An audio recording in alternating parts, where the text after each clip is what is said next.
Hey, welcome to The Explainer. Today, we're jumping into some economic research that pretty much flips a basic financial rule completely on its head. We're going to look at a fascinating study of the Russian banking system to figure out why sometimes paying more might actually be the smartest move you can make. Okay, let's just get right to it. Seriously, think about this for a second. When you're shopping for a loan, doesn't matter if it's for a business, a car, whatever, what's the one thing you're always looking for? The lowest interest rate, right? It's a no-brainer. So why in the world would any sane person, especially a business, go out of their way to pay a higher rate? And this isn't some trick question. It's a real economic puzzle. And we're about to see why, for some people, paying a higher price isn't a dumb mistake. It's a very calculated, very strategic choice. So this is really the heart of the study we're digging into. Under the right, or maybe wrong, circumstances, borrowers aren't just getting stuck with higher rates. Nope, they are actively seeking them out. The huge question is, what are they buying for that extra cash? What's the trade-off? Well, the answer comes down to this idea called market discipline. Now, usually when we hear that, we think about depositors, right? If you think a bank is shaky, you pull your money out. Simple. But what this research explores is the other side of that coin. It suggests that borrowers, the people taking the money, can also keep banks in line by, well, voting with their business. They reward the banks they think are high quality and stable. So if a borrower is willing to pay a premium, they're clearly shopping for more than just a pile of cash. What exactly is it that they're looking for?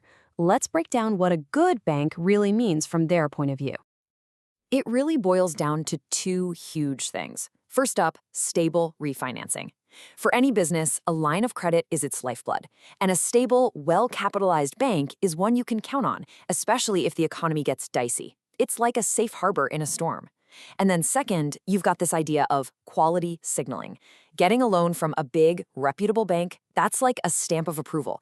It tells all your suppliers, your investors, your partners that you are a solid bet. And that kind of certification, that's incredibly valuable and definitely worth paying a little extra for. So, where do we go to see this whole theory play out in the real world? Well, this research takes us to the Russian banking system in the early 2010s. And believe me, this was an environment where finding a high-quality bank wasn't just a smart business move, it was basically a survival tactic. To really get why these borrowers were so laser-focused on quality, you have to understand the history here. They'd been through decades of absolute financial chaos. You had the collapse of that infamous pyramid scheme in '95, then a monster financial crisis in '98, and another one in 2004. This kind of history creates a market where people are, understandably, super sensitive to a bank's stability. They had every reason in the world to look right past a low interest rate to find a bank that was actually built to last. Okay, so the theory sounds solid, right? But how do you actually prove it? How do you show with data that borrowers are really sniffing out these better banks and rewarding them? Well, the researcher decided to build a tool, kind of like a quality detector, to see if this behavior was actually real and something you could measure. So here's the game plan, step by step. First, you got to define what a quality bank even is. The study used capital adequacy, which is basically how much of its own cash a bank has on hand to survive losses.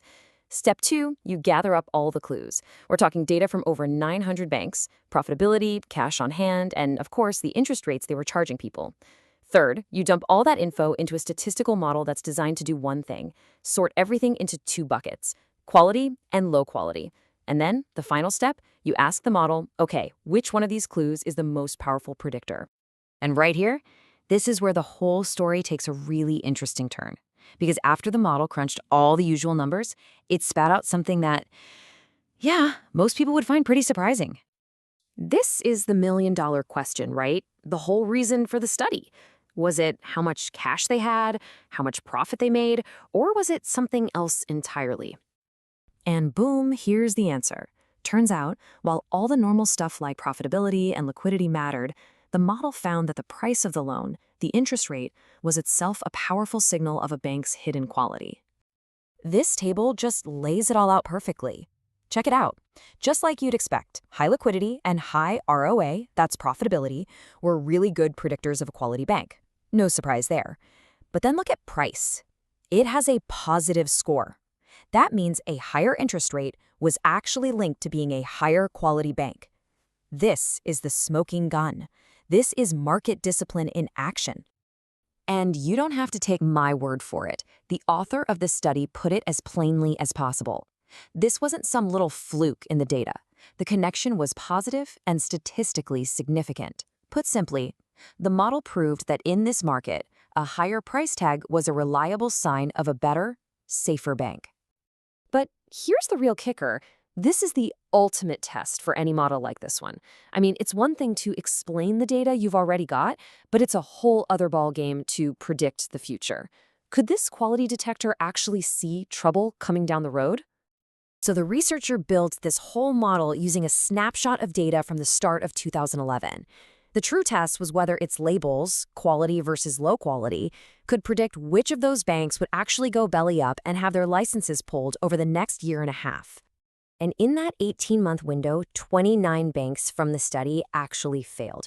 So this was the moment of truth. How many of those 29 had the model flagged as low quality all the way back in January 2011? The results are, honestly, they're stunning. The model correctly predicted that 28 out of those 29 failed banks belonged in the low-quality group. That is a 96.5% accuracy rate. And the one it missed? Get this. That bank didn't even fail because of financial trouble. Its shareholders just decided to shut it down voluntarily. I mean, wow. The model's predictive power was off the charts. And there you have it. That's the final verdict. The weird behavior of these borrowers wasn't just some abstract theory. It was a real working system. By being willing to pay more for quality, they were basically pointing out the riskiest banks long before the official regulators ever came knocking. So what's the big takeaway here? It's simple. These borrowers were actively keeping their banks in line. How? By rewarding the good ones with their business, even at a higher price. And the implication of that is huge. It means this kind of borrower-led discipline is a powerful, organic form of regulation that happens all on its own.